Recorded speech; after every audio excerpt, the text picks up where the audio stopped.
Hello welcome back to our channel. എല്ലാവർക്കും നമ്മുടെ ഇന്നത്തെ വീഡിയോയിലേക്ക് സ്വാഗതം. ഇന്ന് ഞാൻ വന്നിരിക്കുന്നത് നല്ലൊരു അടിപൊളി കേക്കിൻ്റെ റെസിപ്പി ആയിട്ടാണ് കേട്ടോ. ഈ ഒരു കേക്ക് ഞാനിന്നിവിടെ റെഡിയാക്കിയിട്ടുള്ളത് എയർ ഫ്രയർ ഉപയോഗിച്ചിട്ടാണ്.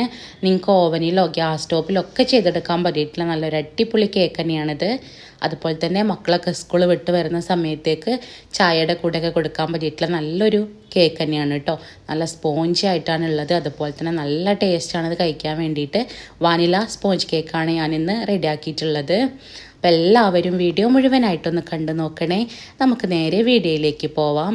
ആദ്യം തന്നെ ഈ ഒരു കേക്കിനുള്ള ഡ്രൈ ഇൻഗ്രീഡിയൻസ് ഒന്ന് റെഡിയാക്കി എടുക്കണം. അതിന് വേണ്ടിയിട്ട് ആദ്യം തന്നെ ഒരു ബൗൾ എടുത്തിട്ടുണ്ട്. അതിലേക്ക് 1/2 കപ്പ് മൈദാമാവ് ചേർത്ത് കൊടുക്കുക. ഞാനിപ്പോൾ ഇവിടെ ഒരു 1/2 kg കേക്കാണ് റെഡിയാക്കി എടുക്കുന്നത്. അതിന് വേണ്ടിയിട്ട് 1/2 കപ്പ് മൈദാമാവാണ് ആദ്യം തന്നെ ചേർത്ത് കൊടുത്തിട്ടുള്ളത്. ഇനി വേണ്ടത് ഒരു 1/2 ടീസ്പൂൺ ബേക്കിംഗ് പൗഡറാണ് കേട്ടോ. ബേക്കിംഗ് സോഡ അല്ല, ബേക്കിംഗ് പൗഡറാണ്. ഇനി ഒരു പിഞ്ച് ഉപ്പും കൂടെ ചേർത്ത് കൊടുത്തിട്ടുണ്ട്. ഇനി നമുക്കിതെല്ലാം ഒന്ന് മിക്സ് ചെയ്തെടുക്കാം. ഞാനിപ്പോൾ ഇവിടെ ഒരു വിസ്ക് ഉപയോഗിച്ചിട്ടാണ് ഇതൊന്ന് മിക്സ് ചെയ്തെടുക്കുന്നത്.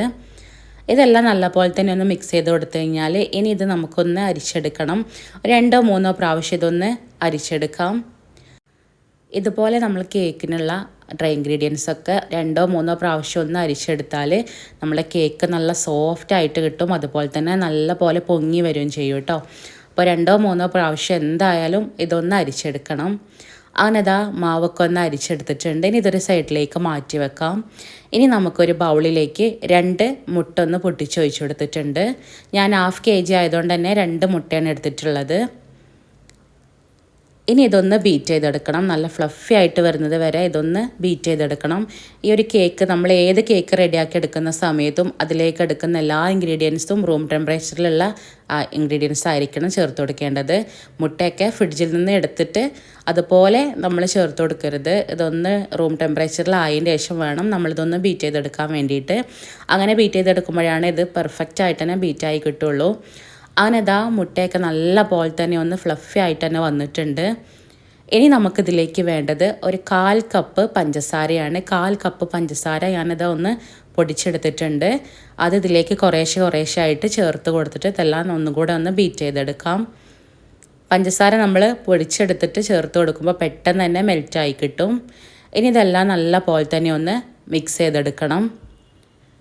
ഇതൊരു ക്രീമി ടെക്സ്ചർ ആകുന്നത് വരെ ഇതൊന്ന് ബീറ്റ് ചെയ്തെടുക്കാം. ഈ ഒരു പഞ്ചസാരയൊക്കെ നല്ല പോലെ തന്നെ മെൽറ്റായി കിട്ടണം. നമ്മൾ ഫസ്റ്റ് എഗ്ഗ് ബീറ്റ് ചെയ്തെടുക്കുന്ന സമയത്ത് അതിലേക്ക് 1 ടീസ്പൂൺ വാനില എസൻസും കൂടെ ചേർത്ത് കൊടുത്തിട്ട് വേണം കേട്ടോ ആ എഗ്ഗ് ഒന്ന് ബീറ്റ് ചെയ്തെടുക്കാൻ വേണ്ടിയിട്ട്. ആ ഒരു വീഡിയോ ഇതിൽ മിസ്സായി പോയിട്ടുണ്ട്. അതും കൂടെ ചേർത്ത് കൊടുക്കണം. ഇനി നിങ്ങൾക്ക് വാനില എസൻസിന് പകരം വേറെ ഏത് ഫ്ലേവറാണോ ഇഷ്ടം അതും ചേർത്ത് കൊടുക്കാവുന്നതാണ്. അങ്ങനെ ഇതാ എല്ലാ പഞ്ചസാര ഇതിലേക്ക് ചേർത്ത് കൊടുത്തിട്ടുണ്ട്. അങ്ങനെ പഞ്ചസാരയൊക്കെ ഒന്ന് മെൽറ്റായി വന്നിട്ടുണ്ട്. ഇനി ഇതിലേക്ക് വേണ്ടത് 1/4 കപ്പിന് താഴെയായിട്ട് സൺഫ്ലവർ ഓയിലാണ് കേട്ടോ. ഇതിന് പകരം നിങ്ങൾക്ക് ബട്ടർ വേണമെങ്കിലും ചേർത്ത് കൊടുക്കാവുന്നതാണ്. എന്നിട്ട് ഇതെല്ലാം ഒന്ന് മിക്സ് ചെയ്തെടുക്കുക. ഓവറായിട്ട് ബീറ്റ് ചെയ്തെടുക്കരുത്. ഒന്ന് മിക്സായി കിട്ടിയാൽ മതി. ഇനി നമുക്കിതിലേക്ക് നമ്മൾ നേരത്തെ മാറ്റി വെച്ചിരിക്കുന്ന ആ ഒരു ഡ്രൈ ഇൻഗ്രീഡിയൻസ് കുറേശ്ശെ ചേർത്ത് കൊടുത്തിട്ടൊന്ന് മിക്സ് ചെയ്തെടുക്കാം. ഇത് നമ്മൾ മിക്സ് ചെയ്തെടുക്കുന്ന സമയത്ത് ഓവറായിട്ട് കുത്തി ഇളക്കി മിക്സ് ചെയ്തെടുക്കരുത് കേട്ടോ. മെല്ലെ വേണം ഇതൊന്ന് മിക്സ് ചെയ്തെടുക്കാൻ വേണ്ടിയിട്ട്. അതുപോലെ തന്നെ ഒരു സൈഡിലേക്ക് വേണം നമ്മളിതൊന്ന് മിക്സ് ചെയ്തെടുക്കാൻ വേണ്ടിയിട്ട്. ആദ്യം കുറേശ്ശെ മാവ് ഇട്ട് കൊടുത്തിട്ടൊന്ന് മിക്സ് ചെയ്തെടുക്കാം. നമ്മളിത് മിക്സ് ചെയ്തെടുക്കുന്ന സമയത്ത് ഓവറായിട്ട് കുത്തി ഇളക്കി മിക്സ് ചെയ്തെടുത്താൽ നമ്മൾ ആ ഒരു കേക്ക് നല്ല പോലെ പെർഫെക്റ്റ് ആയിട്ട് കിട്ടില്ല. കാരണം ഈ ഒരു ഫ്ലഫി ആയിട്ട് വന്നതൊക്കെ താന്നു പോവുമല്ലോ. അങ്ങനെ ആകുമ്പോൾ കേക്ക് ഫ്ലഫി ആയിട്ട് കിട്ടില്ല. അതുപോലെ തന്നെ ആ ഒരു സോഫ്റ്റ്നെസ്സൊക്കെ കുറവായിരിക്കും. അതുകൊണ്ട് അത് ശ്രദ്ധിച്ചിട്ട് വേണം മിക്സ് ചെയ്തെടുക്കാൻ വേണ്ടിയിട്ട്. ഇനി നമുക്കിതിലേക്ക് ബാറ്റർ ഒന്ന് ലൂസാക്കി എടുക്കാൻ വേണ്ടിയിട്ട് അല്പം പാൽ ഒഴിച്ചു കൊടുക്കാം. ആദ്യം ഒരു 2 ടേബിൾ സ്പൂൺ പാൽ ഒഴിച്ചു കൊടുത്തിട്ടൊന്ന് മിക്സ് ചെയ്ത് നോക്കാം.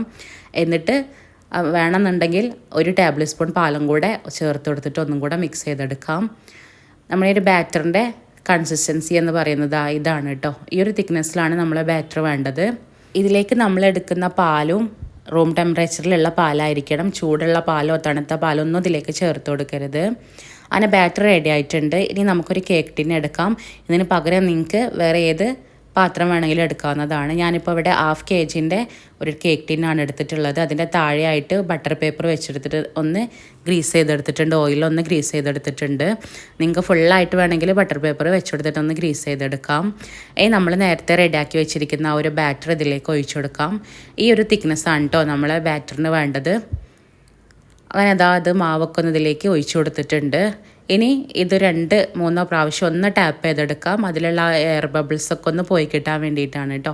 അങ്ങനെ അതൊന്നും ഇവിടെ റെഡി ആക്കിയിട്ടുണ്ട്. ഇനി ഞാൻ ജസ്റ്റ് ഇതിൻ്റെ മുകളിലേക്ക് എൻ്റെ കയ്യിൽ നട്സ് ഉള്ളത് കൊണ്ട് അതൊന്ന് ഇട്ട് കൊടുക്കുന്നുണ്ട്. ഇത് നിർബന്ധമില്ല കേട്ടോ, ഞാൻ എൻ്റെ കയ്യിലുള്ളത് കൊണ്ട് ഒന്ന് വെച്ച് കൊടുത്തേ ഉള്ളൂ. ഇനി നമുക്ക് ഇത് എയർ ഫ്രയറിലാണ് കേട്ടോ ഒന്ന് ബേക്ക് ചെയ്തെടുക്കുന്നത്. അതിന് വേണ്ടിയിട്ട് ആ ഒരു ബേക്കിംഗ് ട്രേ എടുത്തിട്ടുണ്ട്. അതിലേക്ക് ആ ഒരു കേക്ക് ടിൻ ഒന്ന് ഇറക്കി വെച്ച് കൊടുത്തിട്ട് നമുക്കതിൻ്റെ ഉള്ളിലേക്ക് ഒന്ന് പ്രസ് ചെയ്ത് കൊടുക്കാം. ഇനി നമുക്കിത് ബേക്ക് ചെയ്തെടുക്കാം. എയർ ഫ്രയറിലാവുമ്പോൾ നമുക്കതിൽ കേക്കിനുള്ള ഓപ്ഷൻ ഉണ്ട്. അപ്പോൾ അതുകൊണ്ട് തന്നെ ആ ഒരു മെനു സെലക്ട് ചെയ്തിട്ട് നമുക്ക് ബേക്ക് ചെയ്തെടുക്കാവുന്നതാണ്. ഞാനിതാ ഒരു കേക്കിൻ്റെ ആ ഒരു മെനു ആണ് സെലക്ട് ചെയ്യുന്നത്. അങ്ങനെ ഞാൻ ആ ഒരു കേക്കിൻ്റെ ഓപ്ഷൻ അവിടെ സെലക്ട് ചെയ്തിട്ടുണ്ട് കേട്ടോ. 160 ഡിഗ്രിയിൽ 25 മിനിറ്റാണ് കേട്ടോ കാണിക്കുന്നത്. ഈ ഒരു സമയം വരെ നമുക്കിതൊന്ന് ബേക്ക് ചെയ്തെടുക്കാം. അങ്ങനെ ഞാൻ ഓൺ ആക്കിയിട്ടുണ്ട്. ഇനി ഇതൊരു 20 മിനിറ്റ് വരെ 25 മിനിറ്റ് വരെ ഒന്ന് ബേക്ക് ചെയ്യട്ടെ. ആ ഒരു സമയമാകുമ്പോൾ ഇത് ഓട്ടോമാറ്റിക്കലി ഓഫാവും. അപ്പോൾ നമുക്കൊന്ന് തുറന്ന് നോക്കാം.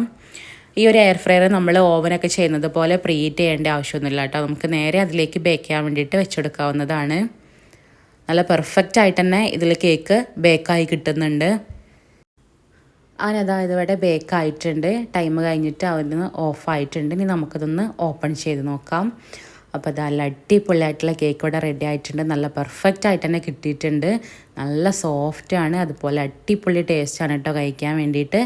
വൈകുന്നേരങ്ങളിലൊക്കെ ചായയുടെ കൂടെ കഴിക്കാൻ പറ്റിയിട്ടുള്ള നല്ലൊരു അടിപൊളി കേക്ക് തന്നെയാണിത്. എല്ലാവർക്കും ഒരുപോലെ ഇഷ്ടപ്പെടും. നല്ല സോഫ്റ്റാണ്. അപ്പോൾ ഇനി നമുക്കിതൊന്ന് കട്ട് ചെയ്ത് നോക്കാം. മോന് കട്ട് ചെയ്യണമെന്ന് പറഞ്ഞിട്ട് അവൻ വാശി പിടിക്കാനിട്ട് അങ്ങനെയാണ് ഞങ്ങൾ 2 പേരും കൂടെയാണ് കേക്ക് കട്ട് ചെയ്തത്. ഞാൻ ആദ്യമൊക്കെ ഗ്യാസ് സ്റ്റോപ്പിലായിരുന്നു കേട്ടോ ഒരു കേക്ക് ബേക്ക് ചെയ്തിട്ടുണ്ടായിരുന്നത്. ഇപ്പോൾ എനിക്ക് എയർ ഫ്രയർ കിട്ടിയപ്പോൾ ഞാൻ അതിലാണ് ചെയ്യുന്നത്. നല്ല പോലെ തന്നെ പെർഫെക്റ്റ് ആയിട്ട് തന്നെ കിട്ടിയിട്ടുണ്ട്. അതുപോലെ നല്ല ടേസ്റ്റുമാണ് കേട്ടോ. അങ്ങനെ മോനത് കട്ട് ചെയ്യുന്നുണ്ട്. മോനും ഞാനും കൂടെയാണ് കട്ട് ചെയ്യുന്നത്. കട്ട് ചെയ്യുമ്പോൾ തന്നെ മനസ്സിലാവുന്നുണ്ടാവും നല്ല സോഫ്റ്റാണ് കേക്ക്. അതുപോലെ തന്നെ നല്ല ടേസ്റ്റുമാണ് കേട്ടോ അത് കഴിക്കാൻ വേണ്ടിയിട്ട്.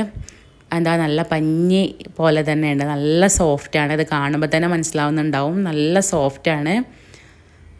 അപ്പോൾ ഇത്രയേ ഉള്ളൂ കേട്ടോ നമ്മളെ ഇന്നത്തെ ഒരു വീഡിയോ. ഈ ഒരു വീഡിയോ എല്ലാവർക്കും ഇഷ്ടപ്പെട്ടിട്ടുണ്ടാവുമെന്ന് വിചാരിക്കുന്നു. വീഡിയോ ഇഷ്ടപ്പെട്ട ആ ലൈക്ക് ബട്ടൺ ഒന്ന് പ്രസ് ചെയ്യാൻ മറക്കല്ലേ കേട്ടോ. അതുപോലെ നിങ്ങളുടെ ഫ്രണ്ട്സിനും ഫാമിലിക്കും ഈ ഒരു വീഡിയോ ഒന്ന് ഷെയർ ചെയ്ത് കൊടുത്തിട്ട് സപ്പോർട്ടും കൂടെ ചെയ്യണേ. അതുപോലെ നിങ്ങളെ അഭിപ്രായങ്ങളൊക്കെ ഒന്ന് കമൻ്റായിട്ട് അറിയിക്കണേ. ബൈ.